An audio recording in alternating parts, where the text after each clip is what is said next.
Okay, so I believe we are now streaming. Welcome everybody to our live stream on the second day of our 5 Behaviors Masterclass. I used the example yesterday and I'm going to bring it back up again. It's kind of like when there's a grand opening of the best new restaurant and it's got the best chefs and the best wait people that you've ever heard from the local community, and it's opening. And there's something called a soft opening. So that's what we're doing with live streaming. This very talented Sandbox team is working with new technology. We're working with tools that we know work because we've been working with them for years, and we're working with talent that's been involved with personal development and teamwork development for decades. So welcome to day 2.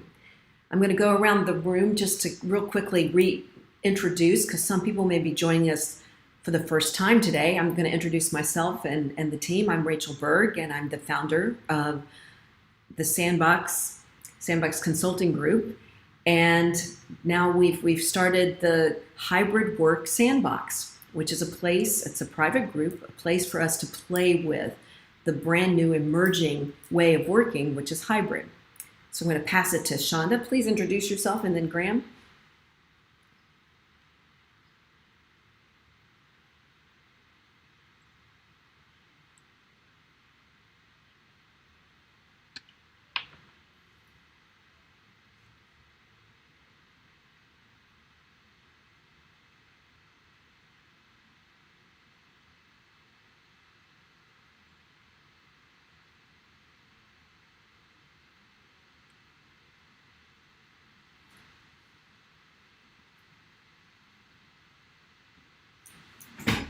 I'm not hearing you, Shonda.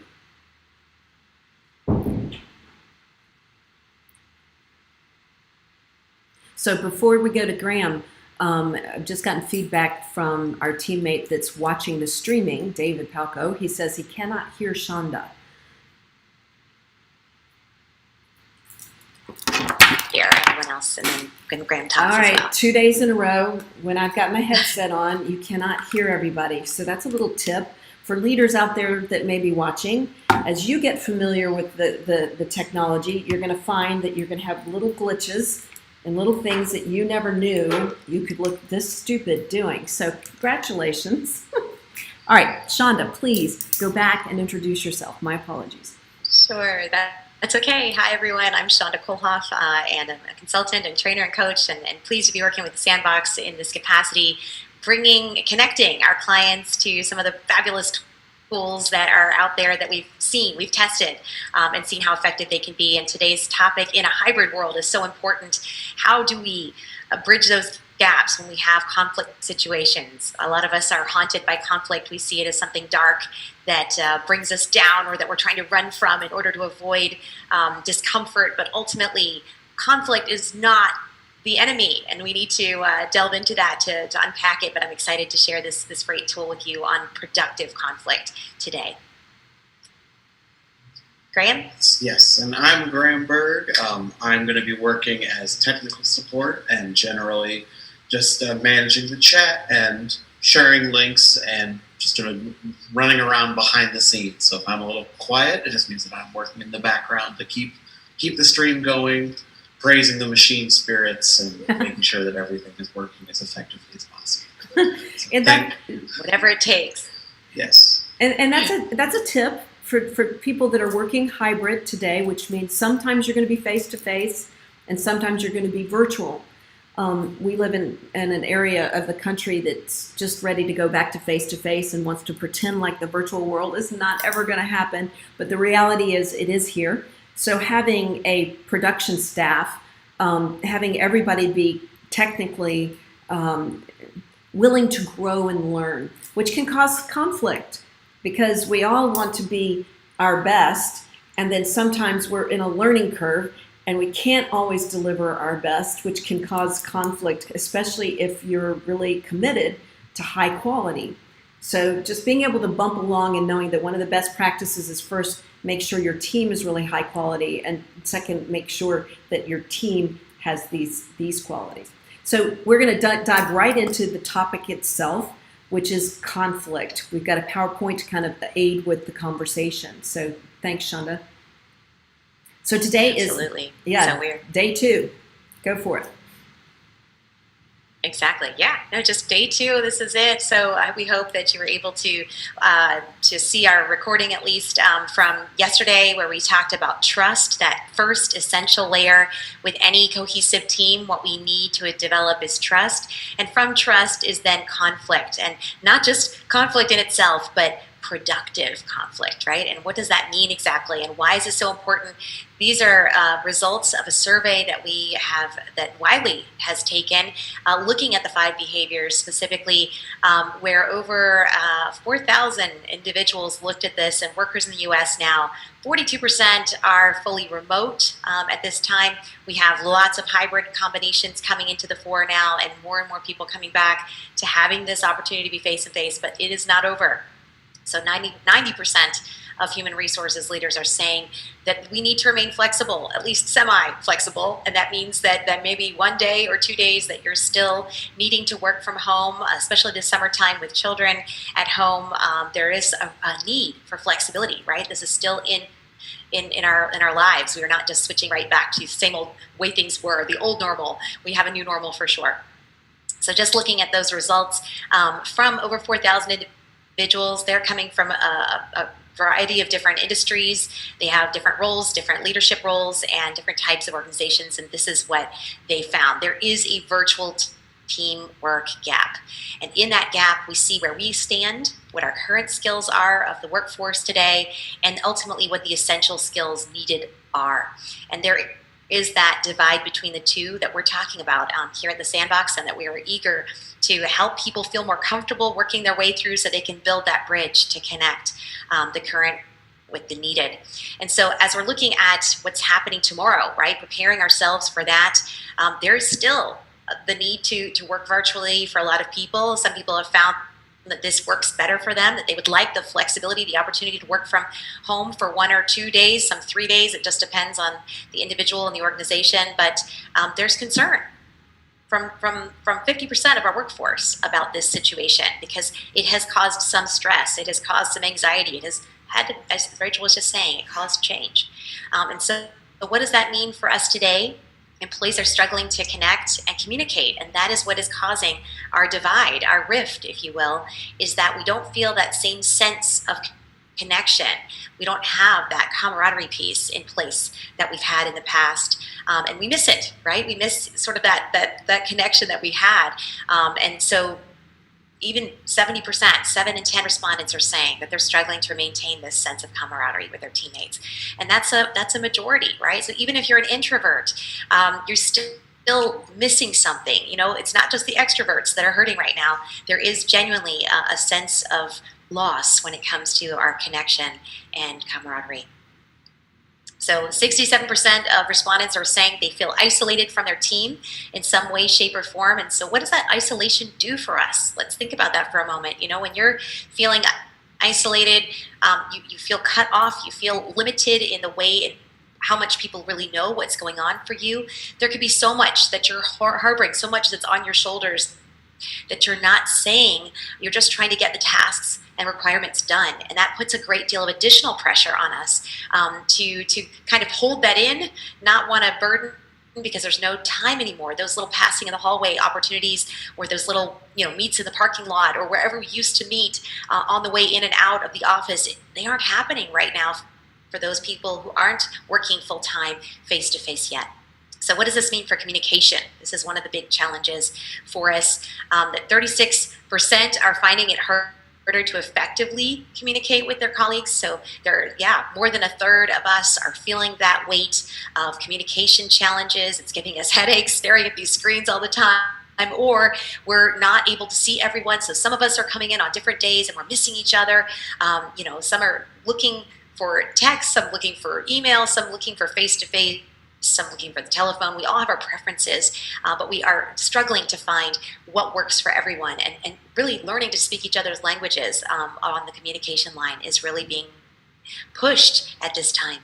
And 49%, that's about 50% of us, are feeling out of the loop about what's going on, what's happening with their team and in their organization. And that's really creating another rift, another sense of not just with ourselves and with each other, but with the organization as a whole. What will be the next steps? When will things start to, shift? Are we going from fourth gear to fifth now? Where are we? Are we going to skip third altogether? This is what the question is. Where are we going and how fast? And so in this communication challenges, our results say that 40% are having trouble having debates. Now you see this in a Zoom, right? When you start your conversation and somebody else jumps in and they start their conversation and you go, oh, no, you go. No, you go.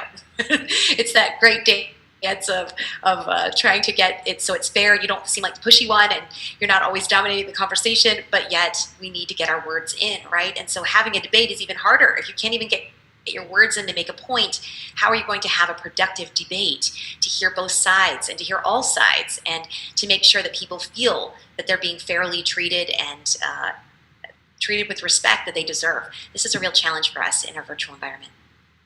And 62% of respondents say that having productive debates and discussions is at least somewhat difficult right now. That's a majority. And some are saying it's difficult, and some are saying it's very difficult, but at least somewhat difficult. 62% are saying. And so that tells you this is a serious concern, that we need to find ways to be productive in our debate strategies. If we're going to continue to work in this hybrid manner, we need to find what we can do individually to sharpen that saw, if you will, so that we can be more effective when we do need to, work through those edges, which we definitely are going to come across, where differences of opinion and differences of how to solve problems.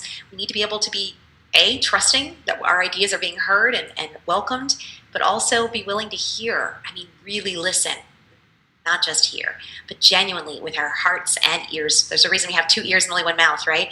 Really listening to be able to connect with what people are saying so that we can make this difficulty a little easier. And finally, challenges are with communication, they're really having significant implications for the teams and organizations. This is what we're hearing, but this is also what we're reading in this poll and this result. So we know this is true here at Sandbox, and that's why we want to make sure we're reaching out to you today in this way. Rachel, did you want to say anything about that before I get into the implications? I just wanted to, open that up to you as well. Well, it talks about debate, and that's really where productive conflict lives, is in that action of debate. And we are even finding, us running around trying to use this new technology like everybody else. Shonda and I, earlier today and yesterday, we're like putting together this PowerPoint, doing all these things. And it's like, we don't even have time to talk about half of what we're trying to get accomplished, right? So this is where conflict can happen, is just in the, I thought this, I thought that. So we're living the experience just like the rest of you and working through it. Because we do have a lot of trust. We talked about trust last time. We still have trust. We're building on trying to be able to go through the conflict to make commitments and be able to hold each other accountable for results. So we're living this, and the debate part is so essential. If you give up the debate, if you just say, well, forget it, then you're not going to be able to get to the results that you're looking for. So that's the only point I wanted to make, is that word debate in there is exactly where productive conflict lives. Yeah, absolutely. So, this is the key, is recognizing how to do that, right? How to do it better, because we're dealing with this lack of personal connection, right? Our work is becoming just a task-based input as opposed to something where we have those, spontaneous, organic, interpersonal interactions where we just run into somebody and say, oh, by the way, I want to tell you did a great job on that presentation, by the way. Having those more frequent run-ins or organic options to talk to people about things that are even personal, not just work-related, are becoming less and less. And so this is where we're feeling more and more distanced, and we need to make an effort. There has to be actual proactive steps on our parts to fill in that gap, right? And that's really the key. So starting with that, what we talked about yesterday, making and building a foundation of trust. It is difficult, but it is possible. And we talked about some of the specific skills that are necessary in creating that yesterday. So we hope you'll review that. So as we look at today in closing the gap, as we're focusing on the conflict area, we know we need to create a culture of teamwork. And that teamwork, as you can see, the pathway is ultimately what that culture of teamwork does. And when's the last time you really thought about what kind of teammate you are? We tend to think about the issues that our teammates have and not really focus on what we ourselves can bring or change in the whole environment, just through, let's say, a forgiving laugh, or being able to say, oh, well, that didn't work, but we'll try something else next time. It's life is, trial and error, right? Being a little forgiving, giving grace. This is one of the big elements of teamwork that can really make a difference as we navigate some uncharted waters right now. And we found that there are 3 key structures as we are creating this culture of teamwork. We want to start with the first one, which is looking inward. You see that reflection in the mirror.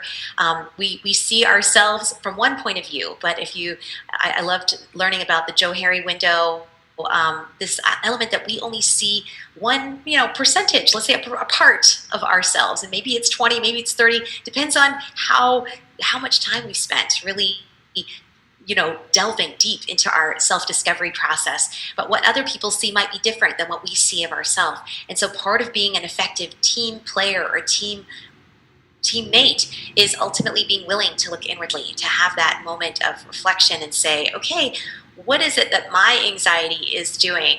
How is this having an impact on the team right now? What can I do to kind of, help the whole, even though I know inside this doesn't feel good? I'm going to try to push through, because I know that I'll be okay. I have that self-awareness, but through our, talking about what's happening for us, we can usually get there. We can create that connection and build the bridge.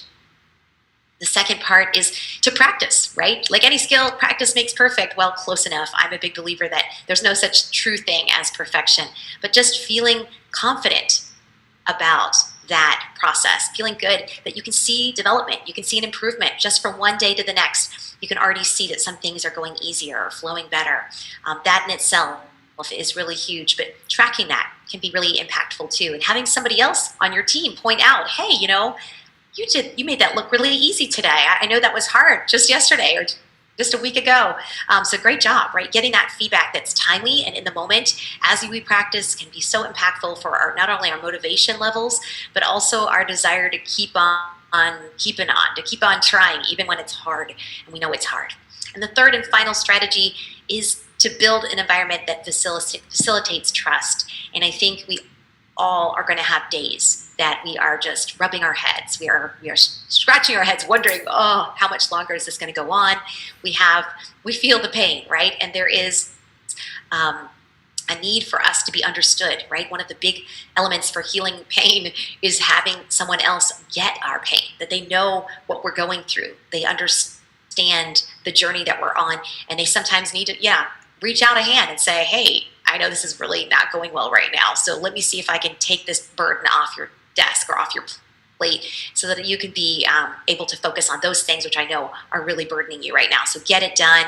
I'll help here, and in the meantime, we'll meet back up and see where we left off. And that trust is really ultimately what it looks like, is being conscious of the other, being conscious of what you're bringing, but also knowing that you're going to have a bad day too. So this should be a reciprocal process, that your trust that you give is reciprocated back from your teammates back to you. And those are the 3. So really, ultimately, as you're thinking about creating this culture of teamwork for yourself, for your team, there are some, really practical, hands-on way of doing it that we do here that requires our facilitation. And it's called the 5 behaviors of personal development. And this doesn't mean that your entire team has to attend this type of workshop, but just you on your own. You can stand strong and actually try out, see what really makes you tick and how you could be the best teammate that you can be. And then bring that into your culture back at work, and people will start to recognize and usually emulate, because it's pretty powerful. It's pretty inspiring to see when people have mastered these skills. They are infectious. They really do inspire others to want to interact in that way, to communicate at that level, to create those, let's say, measures that enable us to connect better to one another. So this is what we're going to be talking about today, is looking at that second level from Patrick Lencioni's book. If you haven't read it, strongly recommend it. This is it. It's called The 5 Dysfunctions of a Team, and it's been on the bestseller list for how long, Rachel? Oh, it's been A several long time, decades. right? Several decades. Yeah. Yeah, it's a go-to. Right, And, right. and it's great because it's told like a story. It's not a boring business book. It's about actual characters, and you're going to recognize the team members because you've been on that team. I'll guarantee that. Yes. Yes. And there's some great character development there in the book, even though it's a short book, it's a short read. So even if you listen to it on Audible or if you read it, it won't take you long. You could definitely finish this in a weekend without a problem. So we're wondering, how many of you have read or are you familiar with the 5 dysfunctions of a team? You can enter that in the chat if you want to participate with us here. We'd love that. And this is just a great parable, a story of a consultant that comes into a team and actually sees and recognizes the dysfunctions. These 5 levels of the model are the dysfunctions of a team. And that started with a deficit in trust, like we talked about yesterday. And it then moved up, it accumulated to the next level, which is productive conflict, how to create conflict that is not unhealthy, and then taking it to the next level tomorrow, where we'll talk about commitment. So we'll leave the next layers for you to discover as you stay with us the next few days. We're excited to share them with you. And to bring you even more, the great author of that book, Patrick Lencioni, is here. You can see his picture. But we'd like for you to be able to hear a little bit more about this program because it really is explained beautifully here in this film.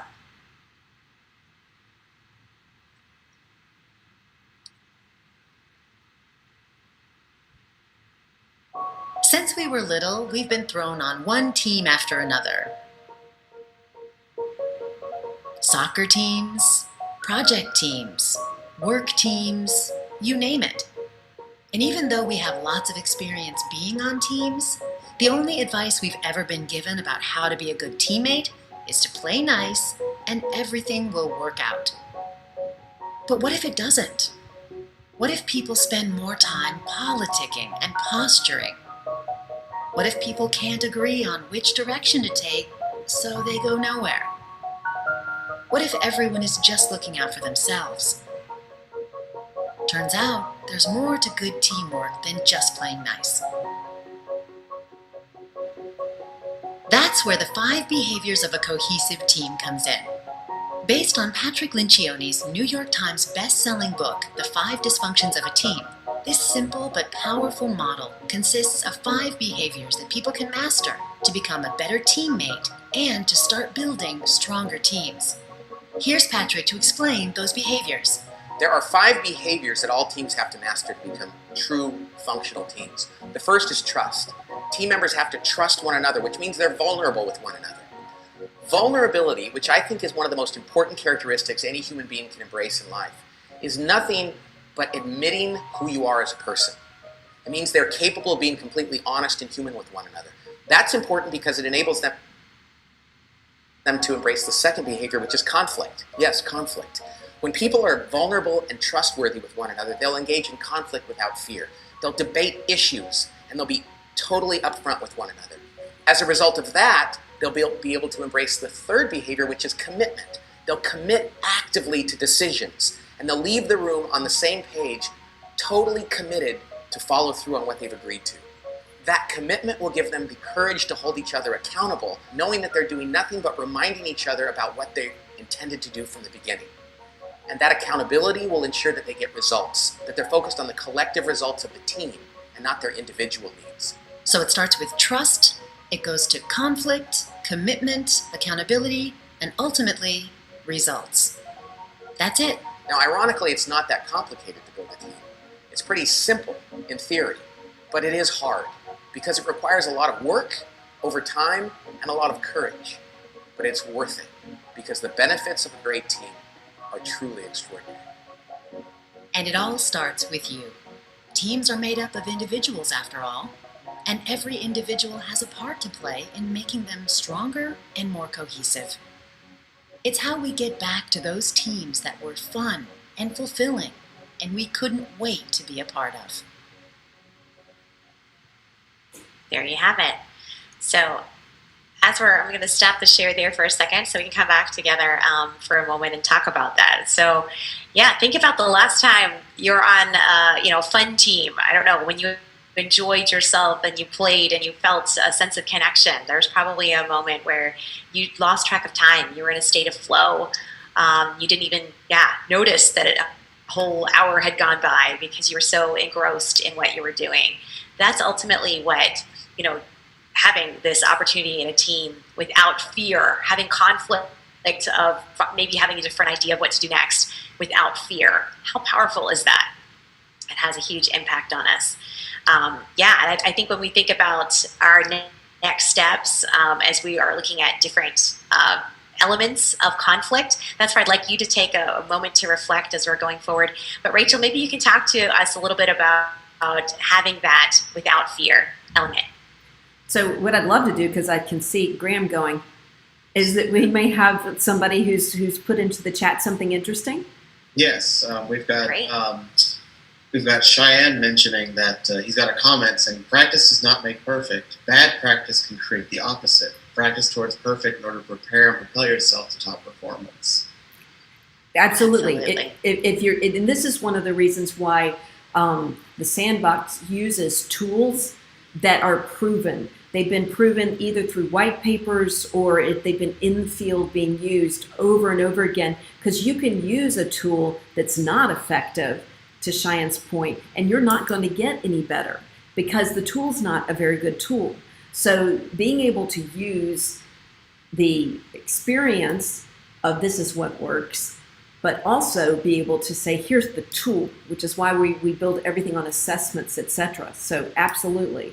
And what would go back to Shonda? Sorry, I lost my track. What was the question about fear? Being able to do? Yeah, imagine when working together in a team without that element of fear playing a role, that you could actually be free of the fear factor. What happens for a team when they are without fear? Well, we've been watching basketball at my house, and the Hawks are doing quite well, and other teams that we like are doing well, and watching teamwork happen there. Sometimes people are angry with not only the ref, but actually their teammates. And you see them express it. And it's sometimes, not gentle or kind. It's sometimes, are you kidding me?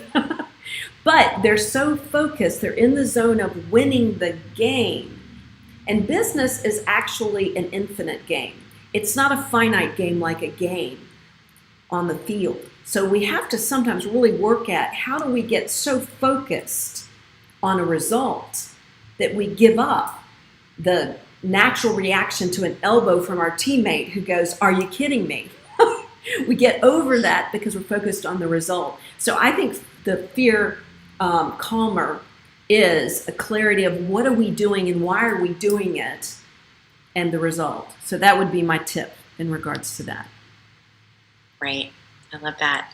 That's great. So ultimately, that's what we're looking at, is, oh gosh, no, that's not what I'm trying to do here. Sorry, let me turn it back over to you as we're looking at ultimately where our next steps are as we're looking at managing conflict. Yeah. This is something that we've worked with a lot of clients about and are on. And what would you say, thinking about our first steps in that, as you mentioned, the assessment helps us to discover what?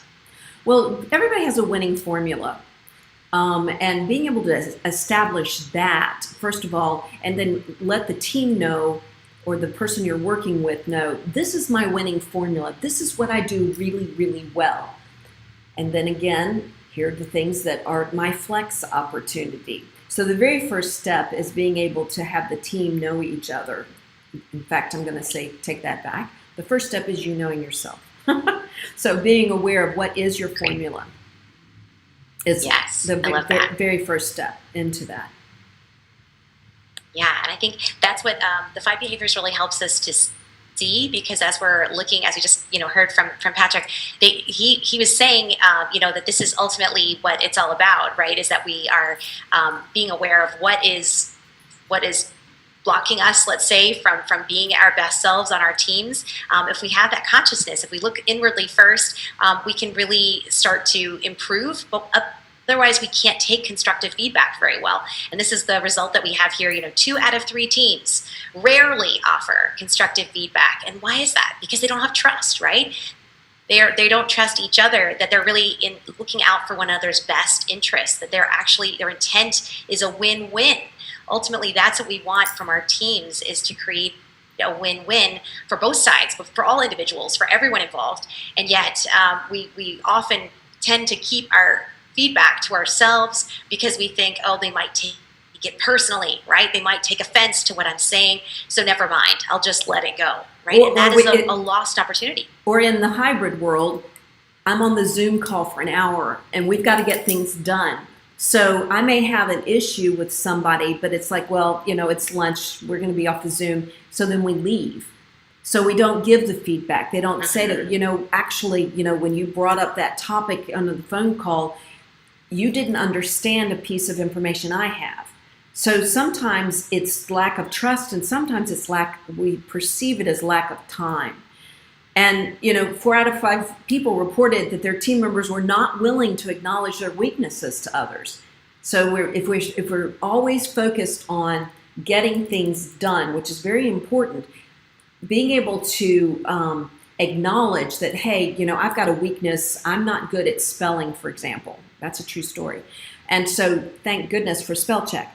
But being able to say, I need to make sure that you look through whatever we're putting together for a PowerPoint or anything else, because that is a weakness. But a lot of, particularly leaders, it's hard to tell your teammates that you're not good at something, because you think, well, then are they going to acknowledge my authority? If they see that I don't spell well, will they think that I'm not competent enough to be a leader? So it takes something to be vulnerable and say, this is in fact a weakness. I have other strengths, but this is a weakness.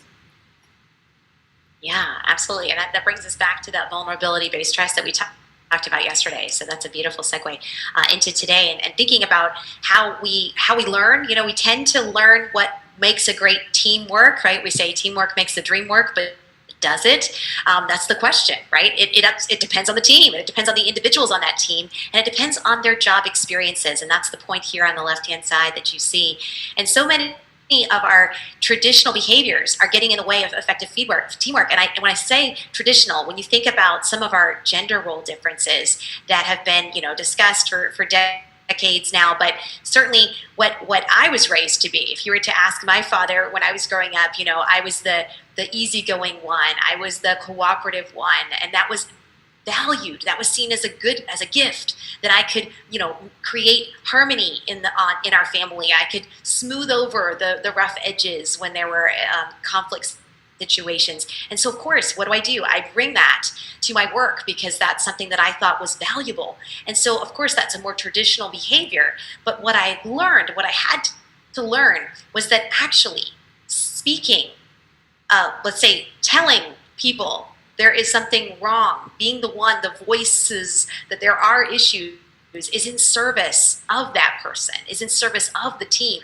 And so I had to change and try to turn that traditional, let's say, expectation of my behavior on its head to say, there's actually more that can be gained on a team if I share with you my, whether it's a criticism, which is meant with good intent, but with intent, like trying to improve the overall functioning of our team.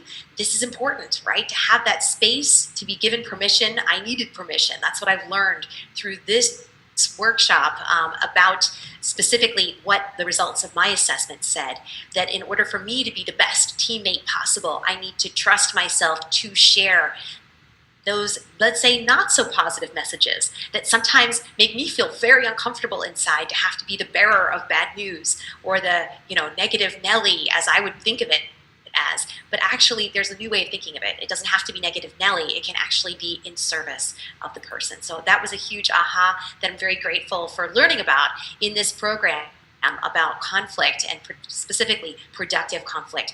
So here's another perspective for anyone that's watching with us and seeing this now. When we look at the different kinds of debaters that you might encounter on your team, on one side of that continuum, you see the spirited debater, right? These people, they tend to be more expressive, outgoing. They show their conviction. You can probably see it on their faces during a debate, how they really feel about the situation.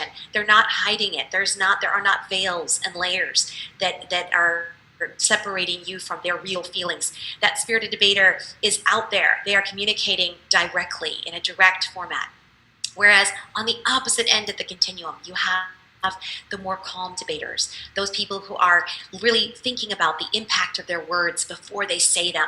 They're measuring them out. They're really thinking about almost like a chess game. Well, if I say this, how will that make her feel? Or how will she respond to that? And what will he say as a result, right? Thinking of things from a calm debater perspective, that's a totally different angle, let's say, than a spirited debater. So think of yourself right now. Where are you on this continuum? Nobody may think that they're an extreme form. We may place ourselves somewhere in the middle here, or you may be more self-aware and say, you know what, no, I am all the way on that calm debater perspective, and I know it because this is how I get very frustrated when people get very spirited. It's very hard for me because I want to calm things down. I want to keep it more controlled. I don't like to be in that, situation. So just a moment of self-reflection, as that's our first strategy that we shared with you here, is where are you? So think about that on the different sides of debater styles. Where would you place yourself? Put it in the chat. Go ahead and throw it in there, just for us to kind of see where people feel like they are on that continuum. And if you want to also go ahead and look at the other continuum after you do the first one and say, wow, people, when they're debating, can either be receptive, they stay open to new ideas. In other words, they're like, sure, we're getting ready to have this production, but why don't we try something new? That's somebody who's very receptive, as opposed to steadfast, which says, like, we've always done it this way. We're going to do it the same way again because it works, and they hold firm to their own opinions. So being able to, I've had both kinds of leaders. We've had both kinds of leaders. We've had both kinds of teammates that are constantly staying so receptive that it causes turbulence because there's too many changes, or those who are so steadfast that nothing ever changed. Where would you feel like you are on the continuums? So just take a minute and pop into the chat. Do you feel like you are more receptive or more steadfast, or right in the middle? And are you a spirited debater or a calm debater, or right in the middle? Just pop it into the chat, and that way everybody can see kind of where everybody is. And I know some of this may be new to people. I've just gone into, and we've all been following other people that are doing live broadcasts. And as the community gets really familiar with doing this particular interaction, you go and you sit down for a 1-hour presentation, and people are all over the chat. In fact, I'm sometimes kind of overwhelmed with how many people are typing in chat. It's like, I can't do both. But as you get more familiar with participating and not just sitting back and consuming this information, people start being bolder and bolder about putting their ideas in chat. And then what's so great is at the end, you can save the chat, and you can save some of the resources that people pop up during a presentation like this. So pop that in, and then we'll move to the next slide, and we'll see if people self-identify. Great. Yeah. So thinking about that, where you are, and then what it's like to work with somebody on the opposite side. So just take a moment to think about, now that you've landed where you are, you've done that moment of self-reflection, where are the people on your team currently? Where do you think they might be? Think about that. Is there anybody that's on the opposite side from you?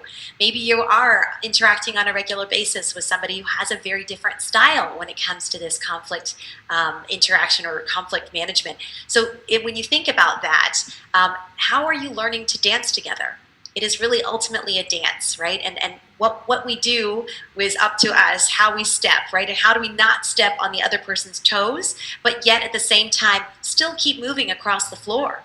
This is really critical for us, to find a way to move ourselves together across the floor, right? To get from point A to point B, to get to those results ultimately that are needed for our team without, let's say, complete destruction, right? Without breaking anyone's toes along the way. That's ultimately what it's all about. And so what we found is, on that conflict continuum, wherever you may have said that you are, we tend to think that if you tended to be more on the opposite side, if you were a calm debater, if you were on the right-hand side, more of a calm debater and a steadfast individual, that you may feel on this continuum that conflict is just around the corner, the breaking point, like pandemonium, complete loss of control is just on the other side of if you were to engage in some kind of spirited debate, that it would definitely lead to every norm that you believe in getting broken down.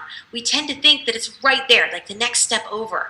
But truthfully, when you think of conflict in a continuum, there really is a lot of gray area in between the extreme on the left side, where we have artificial harmony, and you can see this on this slide here, where we tend to not say anything because we want to be nice, we want to be thoughtful of each other, we want to make sure everybody is feeling comfortable, even though we are not comfortable.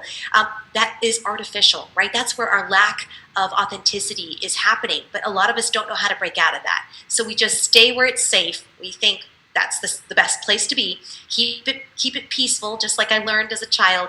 Keep it peaceful, smooth over those waves. But what happens to our team? We miss out. We miss out on the opportunity to grow together, on the opportunity to actually take things to the next level of productivity. And so that artificial harmony is not our friend, as it turns out.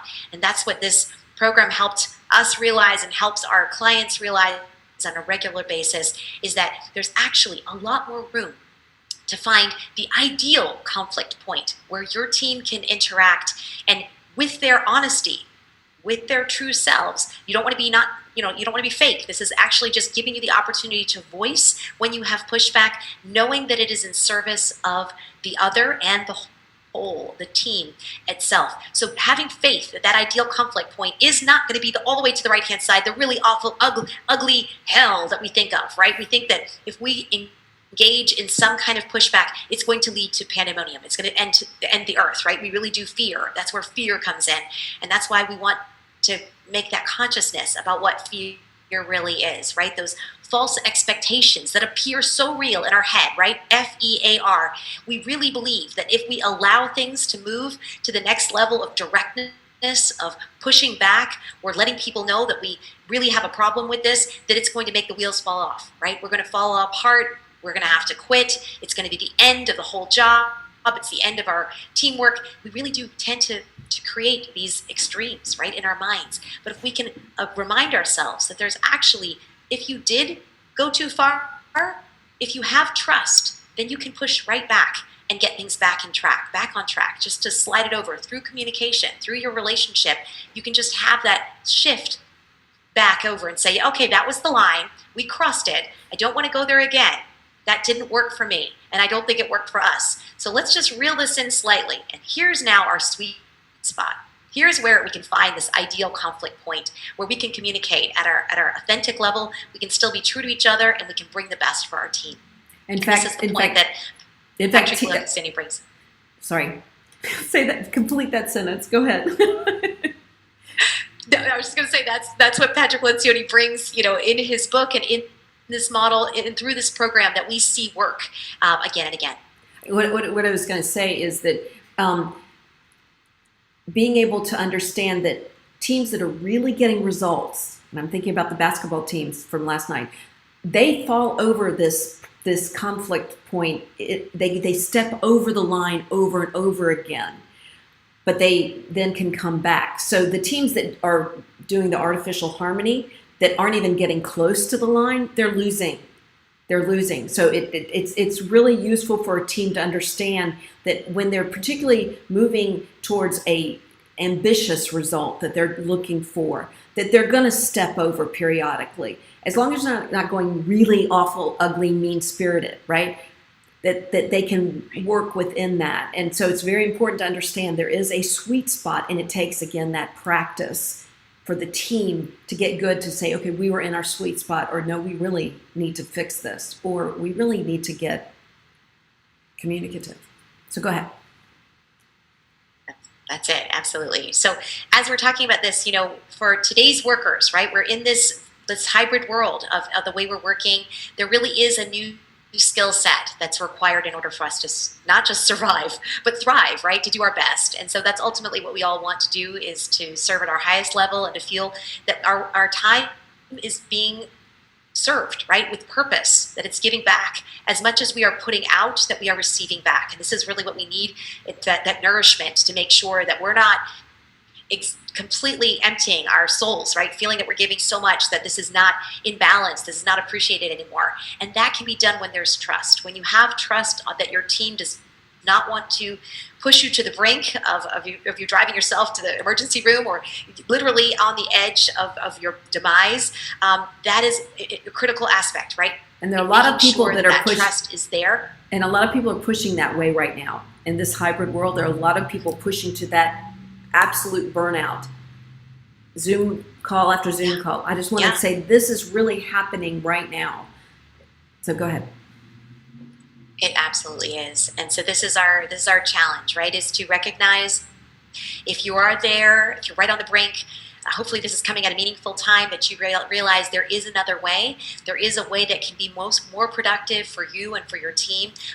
But it starts with communicating your needs, right? It's feeling encouraged, empowered to state where this is not working for you, and knowing that it's not going to be received with not fall on a deaf ear, but hopefully if there is trust, it will be heard, and there will be recognition that there is something that needs to be adjusted and adapted, right? But learning how to have this productive conflict piece is really, these are skills that are so critical for us right now, and being able to voice even the hard things, the things that are not easy for us to talk about, is really, really absolutely necessary in order for us to optimize our results, to come to that best team place for us to feel comfortable with each other in talking about those hard things and listening to other people's hard things, and recognizing there might be a small tweak that we could make. You know, maybe it's just, I'll always make sure to check that before I go to bed at night, or I'll always, close that document before, or whatever it is, this small tweak that could be making a difference for that other person's comfort level, to feel more understood and supported in working with you as a teammate. So this is things that we need to engage in, and we need to be brave. We need to go there, not run away from it, and not just think, I don't want to be the one that causes waves, because that person isn't serving, that isn't bringing the best to your team. And how to gain true commitment, this is really a big point as well that we're going to be talking about tomorrow, is how to gain true commitment, right? Authentic, genuine commitment. It's one thing to say in the meeting, okay, yes, we'll do that, or you do that, and I'll do this, okay, great. But what will you really do? By when and how, and what will it look like, right? Being more descriptive and more committal, because you know that commitment is critical for the team's success, not just for your own personal success, but for the team as a whole's success.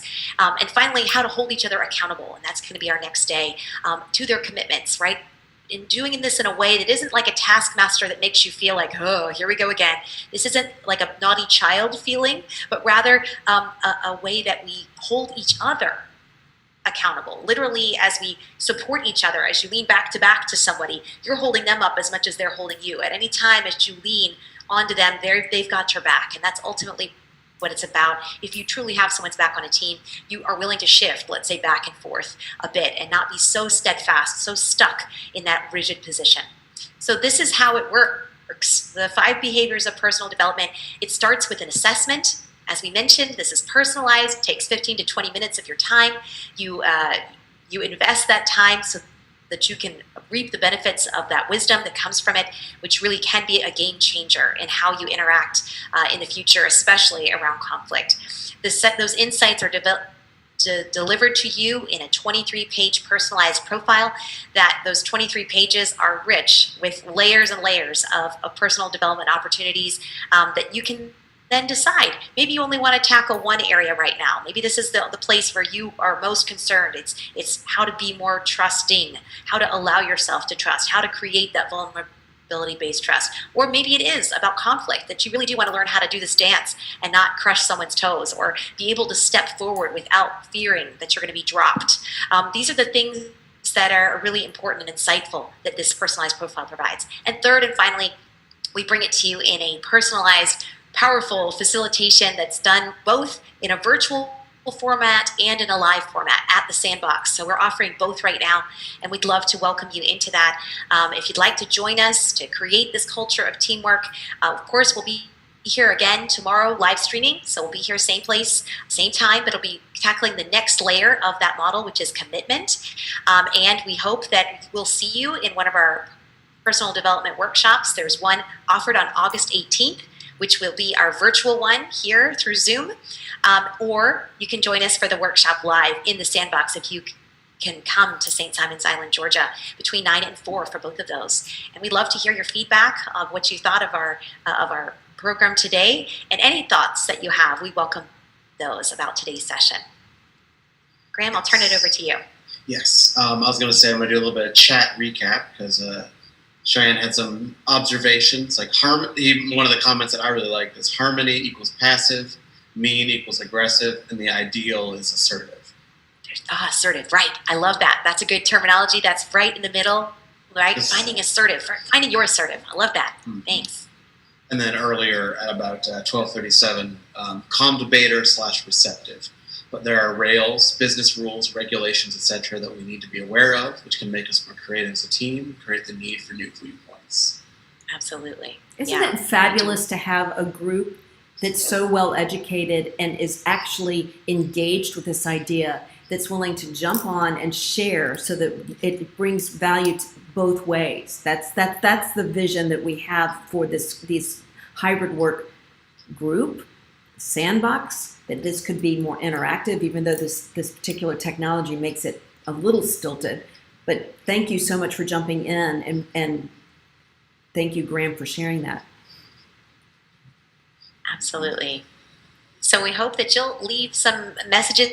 If you're watching this in its recorded format, you can certainly add to our hybrid space that we have both on Facebook and LinkedIn. We'd love to hear from you, your thoughts, your challenges, what this material means to you, and what these concepts mean to you as we grapple and move forward, because it's a work in progress, right? Each of us is learning and growing through each experience that we have, and it's not something which is just overnight, boom, you are the perfect assertive communicator, but actually a pathway, right, that we're taking to get to be the best assertive communicator that we can be. And sometimes we need to lean into our teammates to give us that feedback of, I really like the way you communicated on that point. That was so crystal clear.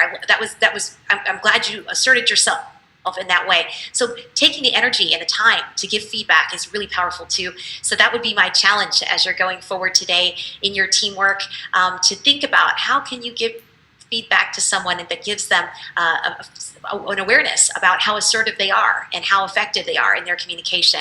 Maybe that would be the difference between encouraging them to do that again or making them think to themselves, okay, that was going too far, I crossed the line.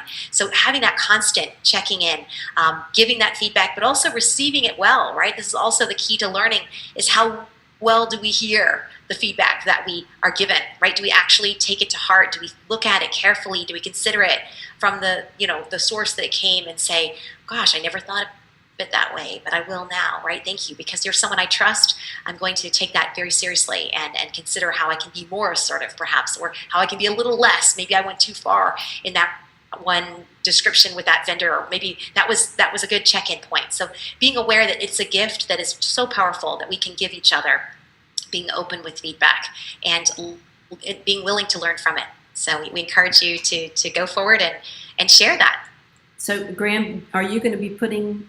Yes. The chat is going to be available for everybody in the chat. It'll be available, and it'll be link for everyone after that. And there's a link to the survey, because once again, we want feedback. I mean, it's not just, we really want feedback to be able to craft something that is worth an hour of your time to come, and also something you're proud of to share with other people that need perhaps to engage with the teamwork concept. So we want to be able to get some feedback, because we will work with whatever feedback we get. Yes. So there will be both a survey, an optional survey, and a link to our events. Oh, excellent. Okay, good. And otherwise, I believe we've wrapped up for today. Thank you, everybody, for coming in and participating. Absolutely. Even if you're just watching, we appreciate the eyeballs on what we're doing. Exactly. Thanks so much, everybody, and have a great afternoon. Go out and be aware. And a great weekend. Yes. Thanks. So we'll see everybody tomorrow. Tomorrow, that's right, from 12, even though it's a Saturday. Look forward to seeing you tomorrow. We want Saturday and Sunday. This allows you to just be away from all of your work and we're going to talk about the commitment and accountability over the weekend. Yes. All right, we'll see Looking everybody forward to it. next week. See you tomorrow. And so what I do now, this is me. Is open OBS and hit the stop streaming.